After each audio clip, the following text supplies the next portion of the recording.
د لوړو زده کړو وزارت مرکزی ادارو مسؤلینو او کارکونکو څخه په هرات او بادغیس ولایتونو کې د زلزلې زیانمنو لپاره مرستې راټولې شوې. د لوړو زده کړو سرپرست وزیر په سپارښتنه د دغه وزارت مرکزی ادارو رئیسانو، آمرینو، مدیرانو او خدماتي کارکونکو څخه د هیواد په لویدیځ په ځانګړي ډول هرات ولایت کې د زلزلې زیانمنو لپاره نغدي مرستې راټولې شوې. د لوړو زده کړو وزارت د ناستو په عمومي تالار کې په همدې مناسبت جوړې شوې غونډې ته د لوړو زده کړو وزارت مالی او اداري معین مولوي حافظ محمد حامد حسی په هیواد کې وروستۍ زلزله د الله تعالی له لوري امتحان وبله او زیانمنو کسانو ته د صبر سپارښتنه وکړه. دا د انسان په ژوند کې دا امتحانات دا همیشه په هر وخت کې را روان وي، خو تر ټولو کامیاب انسان چې الله جل شانه و عم نواله بللی دی هغه دا دی چې پیغمبر صلی الله علیه وسلم ته فرمایي چې وبشر الصابرین، هغه کسانو ته چې په مصائبو کې صبر وکړي او د مصیبت په وخت کې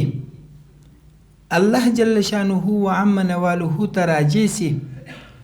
او د الله له طرف څخه یې وبولي او صبر وکي. په صبر کې دا کلمات ووایي چې انا لله و انا الیه راجعون. نوموړي د دغه وزارت له کارکونکو وغوښتل چې په هرات ولایت کې د زلزلې له امله د خپلو زیانمنو هیوادوالو لاسنیوی وکړي او په دې برخه کې خپله دیني او ملي وجیبه ادا کړي. زموږ او ستاسو وطنوال په اوس حالت کې په ډیر سخت مصیبت کې دي. داسې حالت دی چې د هغوی هغه سرپناوي د بینه تللي دي، د کورنۍ څخه یې ډیری غړي شهیدان سوي دي او هغه کوم پاته زخمیان چې دي یا پاته ژوندي کسان چې دي هغوی د ژوند لپاره د هغه ابتدایي وسایلو څخه هم محروم دي. داسې حالت دی چې که سړی تصور وکوي په هغه تصور کې لا سړی د دې برداشت نشي کولی چې پر ده باندې داسې حالت د ده په کورنۍ یا د ده پر اقاربو باندې راسي. نو د دې لپاره چې موږ او تاسو د خپلو وړونو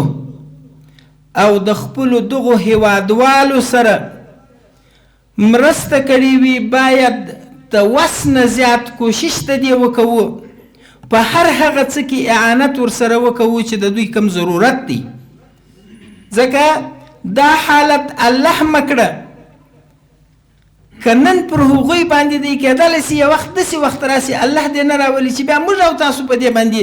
مبتلا یو. د ناستې په پای کې د زلزلې له امله ټولو شهیدانو ته دعا وشوه او د مسؤلینو او کارکونکو له لوري په صندوقونو کې نغدي صدقات واچول شول. د یادولو وړ ده چې څو ورځې وړاندې هم د لوړو زده کړو سرپرست وزیر په سپارښتنه د هیواد په ټولو تحصیلي بنسټونو کې د هرات زلزلې زیانمنو لپاره د مرستې راټولولو کمپاین پیل شوی دی.